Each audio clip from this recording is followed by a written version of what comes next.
Hello friends, आज हम बात करें रिस्क असेसमेंट के अंदर key steps in strategic outsourcing risk assessment topic की।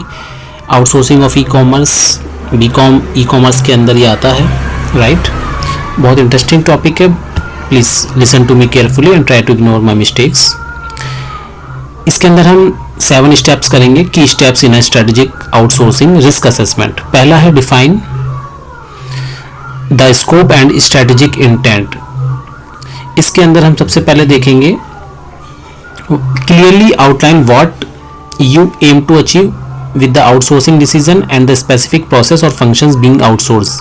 सबसे पहले हम देखेंगे हमें क्या क्या फंक्शन या प्रोसेस आउटसोर्स करने हैं, राइट। सपोज एक कंपनी है, वो अपना पेरोल का काम सारा आउटसोर्स करना चाहती है। पेरोल मतलब सैलरी देना अपने एम्प्लॉयज़ को, तो ये सारा काम एक थर्ड पार्टी को देना चाहती है। तो सबसे पहले हमें डिफाइन करना होगा कि हमें क्या आउटसोर्स करना है, राइट। हम आउटसोर्स इसलिए करते हैं ताकि हमारा जो मेन कोर वैल्यूज़ है, जो जिसके लिए हम जाने जाते हैं मार्केट में, हम उस पर फोकस कर पाएँ।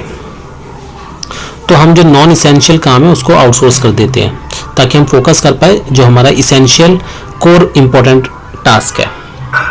आइडेंटिफाई रिस्क, हम रिस्क को आइडेंटिफाई करेंगे जब हम आउटसोर्स करेंगे। Brainstorm potential risk across various categories including strategic alignment, operational disruption, data security, regulatory non-compliance and geopolitical events।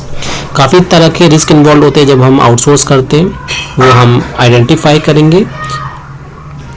और इसके अंदर ऑपरेशनल डिसरप्शन हो सकती है, डाटा सिक्योरिटी हो सकती है, जैसे कि हमारा डाटा भी थेफ्ट हो जाता है कभी कभी, राइट। वो सबका हमें ध्यान रखना है। कंप्लायंस का भी ध्यान रखना है कि हम सारे रूल रेगुलेशन के अकॉर्डिंग करें, कुछ भी नॉन कंप्लायंस नहीं होना चाहिए। थर्ड पॉइंट हम देख लेते हैं, कंडक्ट वेंडर ड्यू डिलीजेंस। जब हम किसी वेंडर को, किसी थर्ड पार्टी को आउटसोर्स करते हैं तो हम उसका प्रॉपरली चेक करते हैं बैकग्राउंड, उसके बाद ही हम उसको कॉन्टैक्ट करते हैं। इसके अंदर हम क्या क्या, इसके अंदर 5 पॉइंट है। हम फाइनेंशियल स्टेबिलिटी चेक करते हैं, पहला point, right. Evaluate potential risk across various categories including strategic alignment, operational disruption, data security, regulatory non compliance and geopolitical risk. कि जो हम जिसको कर रहे हैं वो स्टेबल होना चाहिए फाइनेंशियली। सेकेंड पॉइंट है रेगुलेटरी कंप्लायंस। हम ये भी चेक करेंगे कि जो हमारा वेंडर है वो सारे के सारे legal requirements, rules and regulations जो ज़रूरी है वो फॉलो करता है और एज पर इंडस्ट्री नॉर्म्स वो काम करता है, उसके अंदर कोई भी गैप नहीं होना चाहिए। रेपुटेशन एक्सपीरियंस, हमारा जो वेंडर है जिसके साथ हम कांटेक्ट करने वाले हैं उसकी पास्ट परफॉर्मेंस कैसी रही है, पास्ट हिस्ट्री कैसी रही है और उसकी क्या मार्केट में वर्थ है, क्या स्टैंडिंग है, क्या पोजीशन है। अगर वो अच्छी रेपुटेशन रखता है, अच्छा एक्सपीरियंस भी है उसको, तो हम उसको कांटेक्ट दे देंगे, हम अपना काम आउटसोर्स कर देंगे उस वेंडर को। इंफॉर्मेशन सिक्योरिटी, हमें ये भी चेक करना होगा कि जो हम डेटा उसको प्रोवाइड कर रहे हैं वो क्रूशियल होता है, बहुत इंपॉर्टेंट होता है कंपनी के पर्सपेक्टिव से, तो वो प्रोटेक्टेड रहना चाहिए, कहीं भी डाटा ब्रीच नहीं होना चाहिए, डाटा थेफ्ट नहीं होना चाहिए। बिजनेस कंटिन्यूटी, जो हमारा वेंडर है उसके पास अच्छे फंड्स होना चाहिए और वो लंबे समय तक बिजनेस कंटिन्यू करे, ऐसा होना चाहिए। ऐसा नहीं होना चाहिए आपने उसको कॉन्ट्रैक्ट दिया और 1 महीने बाद वो बंद कर रहा है, तो इसमें आपके लिए भी लॉस है और उसके लिए भी।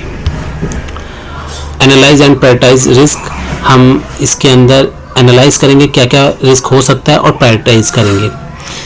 एक qualitative and quantitative methods to assess the likelihood of potential severity of identified risk. हम सबसे पहले देखेंगे जो हमारा रिस्क है उसकी सीवियरिटी क्या है, उसका नेचर क्या है, वो ज़्यादा है या कम है, राइट।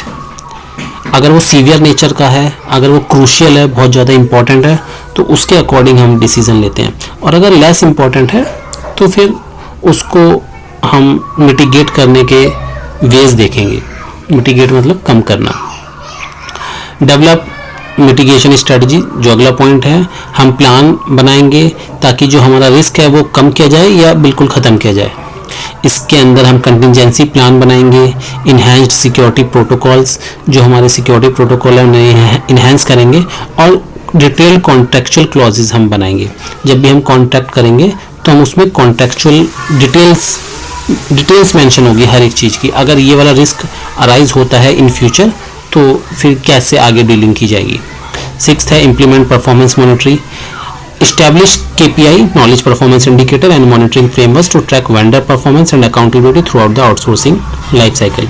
हमारा जो वेंडर है हम उसकी परफॉर्मेंस चेक करेंगे रेगुलर बेसिस पे और वो अकाउंटेबल भी होगा, राइट। जो हमने काम उसको आउटसोर्स किया है वो उसकी जिम्मेदारी होगी, उसको वो अकम्प्लिश भी करना है। सेवंथ है रेगुलरली रिव्यू एंड अडेप्ट। जैसा कि मैंने अभी बताया कि ये एक वन टाइम एक्टिविटी नहीं है रिस्क असेसमेंट, ये एक ऑनगोइंग प्रोसेस है, एक कंटिन्यूस प्रोसेस है जो कंसिस्टेंट रहना चाहिए, रेगुलर बेसिस पे रहना चाहिए, right, with the comprehensive third party risk management plan. ये एक ऑनलाइन प्रोसेस है रिस्क असेसमेंट और ये कंटिन्यूस प्रोसेस है, ये वन टाइम नहीं है, तो ये लंबे समय तक on regular basis risk assessment होना चाहिए। यहाँ पे ये टॉपिक खत्म हो जाता है। Thank you very much, have a nice day.